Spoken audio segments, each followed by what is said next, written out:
Welcome to my channel education. আশা করি তোমরা সকলেই ভালো আছো। আমরাও খুব খুব ভালো আছি। বড়োদেরকে ছোটদেরকে অনেক অনেক ভালোবাসা দিয়ে আজকে ভিডিওটা শুরু করে দিলাম। তো আজকের দেখো সকালবেলা কি রান্না করছি। ডাল আর আলু, ডাল সিদ্ধ আর আলু ভাজা। কালকের ভাত আছে। আর আজকের মার আর দিদির বাড়ি গেছে। দিদির বাড়িতে দুরাত থাকবে, তারপরে আবার এখানে আসবে। তো রান্নার ঝামেলা খুব একটা নেই।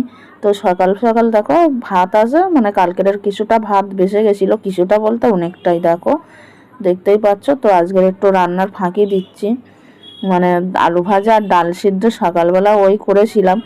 তো বন্ধুরা কি বলবো, ভাত সবাই মিলে খেয়ে উঠতে পারিনি। তো কিছুটা ভাত ছিল, জল ঢেলে দিয়েছি। দুপুরবেলা ওই আলু ভাজা ছিল, ডাল সিদ্ধও ছিল, কিন্তু জল ঢালা ভাতের সাথে তো ডাল সিদ্ধ ভালো লাগে না। তো আবার ডিম ভাজা করে নিয়েছিলাম, সেটা তোমাদের সাথে শেয়ার করে নিই। আর এদিকে দেখো আকাশের মেঘলা আকাশ, কিন্তু দেখতে বেশ ভালোই লাগে। আর মেঘলা মেঘলা দিনে মানে একঘেয়ে বৃষ্টি হয়েই যাচ্ছে, বুঝতেই পারছো। কাঁচা ধোয়া সবই আর তো করতেই হবে আমার, প্রত্যেক দিনের মানে কাঁচা ধোয়া চলতেই থাকে। আর এদিকে দেখো বিকালবেলাটা বসে আসি।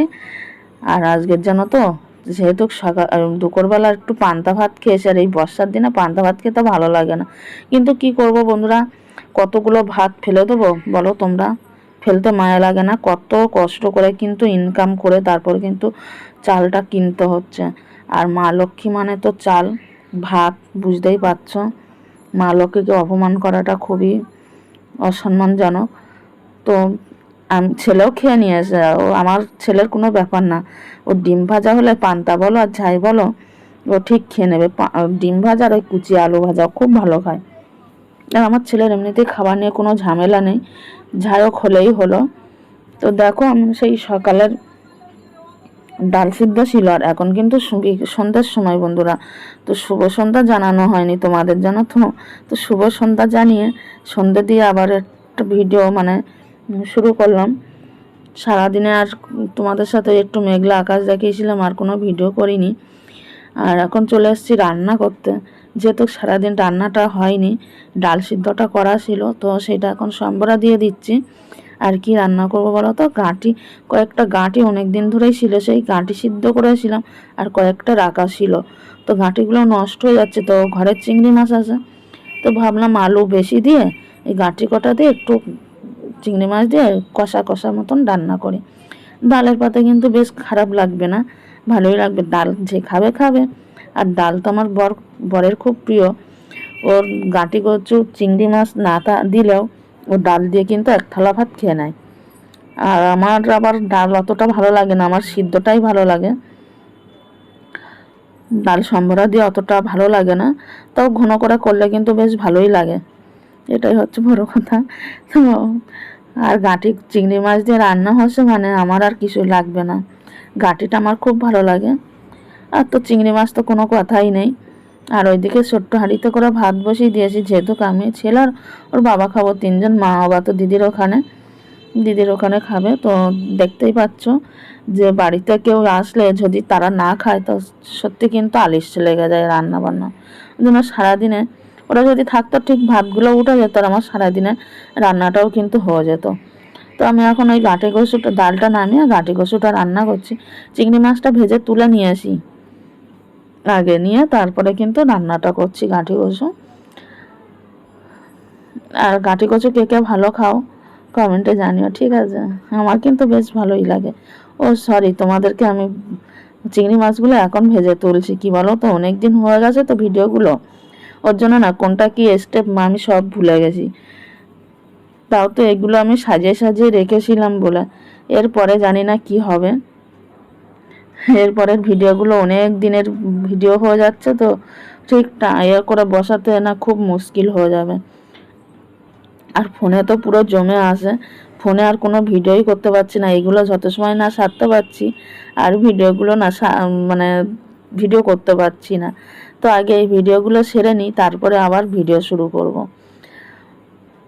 আর বর চলে এসছে, ও কি একটা খাবার নিয়ে এসেছিলো, তো আমার মনে নেই। সেই খেতে খেতে আবার রান্নাঘরে চলে এসেছিলাম, তার জন্য একটু বুঝতে পারছো মুখ নাড়া দিচ্ছি, কিন্তু কি খাচ্ছিলাম সেটাই মাথায় নেই। বললাম না, অনেক দিনের ভিডিও যদি হয় না, মানে মনে রাখাটা খুবই মুশকিল হয়ে যায়। তো আজকে সন্ধ্যের সময় মানে রাতে আমাদের মেনুতে আজকে ডাল আর ঘাটি কচু চিংড়ি মাছ দিয়ে রান্না কষা। তো কেমন লাগলো আজকের আমাদের রাত্রে ডিনারের রেসিপিটা, সেটাও কমেন্টের মাধ্যমে জানাতে কিন্তু ভুলো না। আর আমার ছেলে দেখতে পাচ্ছ, মানে কি বলবো, একবার যায় একবার আসে। আমি ভিডিও করছি দেখে ও দড়িয়ে দড়িয়ে যাচ্ছে, জানো তো। এমনিই তো এখানে স্পিডটা বেশি দেওয়া আছে, আর ও ক্যামেরার সামনে যেহেতু আসতে চায় না, ওই কারণে ও যাওয়া আসা করছে আর আমার উপরে রেগে যাচ্ছে, জানো তো। তো দেখো আমি কিন্তু এখানে সব মশলা দিয়ে কিন্তু এবার কাটি কচুটা কষাতে থাকবো। আর চিংড়ি মাছটা একটু পরে দেবো, আগে ভালো করে এগুলো কষিয়ে নিই। আর আজকে রাত্রে গরম গরমটা কিন্তু বেশ ভালোই জমে যাবে, গরম গরম রান্না। চিংড়ি মাছগুলো দিয়ে দিলাম এবারে। আর রান্না করে না আবার সেই গ্যাস মশা এটার না একটা সরি, আমি না বলছি না, অনেক দিন ধরে এডিটটা ভয়েসটা দেওয়া হয় না, তো ওর জন্য ভয়েসটা দিতে একটু বাধো বাধো লাগছে। আর আমি না সামনাসামনি ভয়েসটা দিতে পারি না, কেন বলো তো, এমন জায়গাটায় আমাদের বাড়ি, চারিদিকে গান বাজনা বাজে, ওর জন্য কিন্তু আর ভয়েসটা সাথে সাথে দেওয়া হয় না। যখন দেখি যে চারিদিকে একটু নিস্তব্ধ, তখনই আমি একটু করে ভয়েস দিয়ে রাখি। এই করে করে আমার ভিডিওটা বানাতে হয়, কিছু করার নেই, যে এমনটা তেমনভাবে চলতে হবে, তাই তো।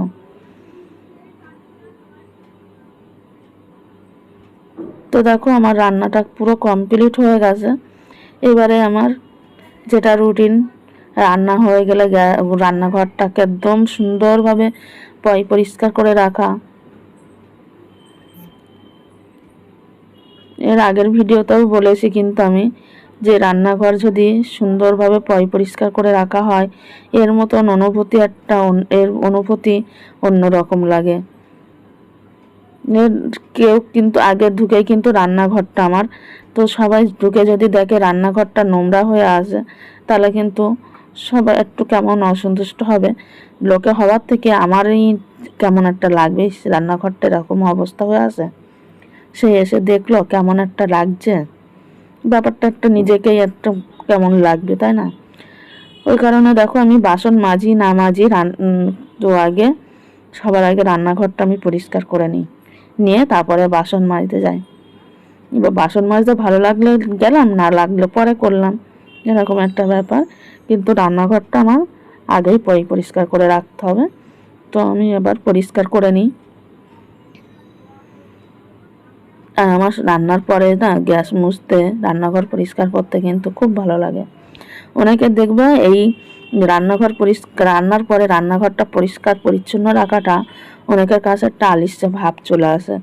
আর আমার সব কিছুতে আলিস্যে থাকে, কিন্তু রান্নাঘরটা পরিষ্কার করাতে আমার কোনো আলিস্যে নাই। মানে মনে হয় যত সময় না পরিষ্কার করব, তত সময় মাথার উপরে যে কতটা চাপ থাকবে, তার থেকে চাপটা আমি আগেই দূর করে দিই। তো দেখো আমার গ্যাসের টেবিল সব মোছা কমপ্লিট হয়ে যাচ্ছে। এবার রান্নাগুলো যেগুলো করেছি সেগুলো আমি উপরে তুলে রাখবো, সব নিচে নামানো আছে। আর আমাদের এখানে না এত বিড়ালের উৎপাত, কি বলবো। ওরা এসে কিন্তু খাবার খাবে না, ওরা ইঁদুরের খোঁজে আসে, কিন্তু তাও ওদের বিশ্বাস নেই না, কোন সময় খাবারে মুখ দিয়ে দেবে, তারপরে গেল সব। আবার ধুয়ে মেজে মুছে স্নান করে রান্না করা, তার থেকে নিজের সাবধান নিজেই হওয়া ভালো, তাই তো। আর উপরে তুলে রাখলে কি হয়, ওরা উপরে লাফ মেরে উঠতে পারে, কিন্তু ওরা অতটা সাহস পায় না ঘরে এসে যে লাফ মেরে উঠে গিয়ে তারপরে খাবো। তো দেখো এক ঝলক দেখিয়ে দিই গাঁটি কচু চিংড়ি মাছ দিয়ে কষা। এই যে দেখতেই পাচ্ছ, দারুণ একটা টেস্টি হয়েছিল রেসিপিটা, খুব সুন্দর লাগছিল খেতে। পেঁয়াজ রসুন দিয়েছিলাম একটু সামান্য, দিয়ে রান্নাটা করেছিলাম। আর ডালটাও একটু ঘন ঘন করেছি, দেখতেই পাচ্ছ অনেকটা কিন্তু ঘন ডাল। আর আমি ডালে 5 ফোড়ন আর পেঁয়াজ ফোড়ন দিই বেশিরভাগ, তো সেটা দিয়েই করলাম। তো আজকে রাত্রে ডিনারটা কিন্তু দারুণ জমে গেছে। তোমাদের ভালো লাগলে কমেন্টে জানিও। আর এইদিকে দেখো মানে পাশের ঘরের দিদি একটু মাছের তেল দিয়েছিল তো সকালে, তো জল ঢালা ভাতের সাথে তো মাছের তেল খাওয়া যায় না। তো এখন যেহেতু গরম গরম ভাত, আমার বড়মশাই না দেখলে রাগ করবে, রাত্রে এইগুলো না খেতে দেয় না। আমি আর ছেলে চুপি চুপি আগে রান্না হয়ে গেলে এক মুঠোখানি ভাত নিয়ে আমি আর ছেলে 2-3 গাল করে খেয়ে নিয়ে আসি। কাউকে বলবে না, ঠিক আছে? আমার বর যেন না জানতে পারে। তো টাটা, আজকে ভিডিওটা।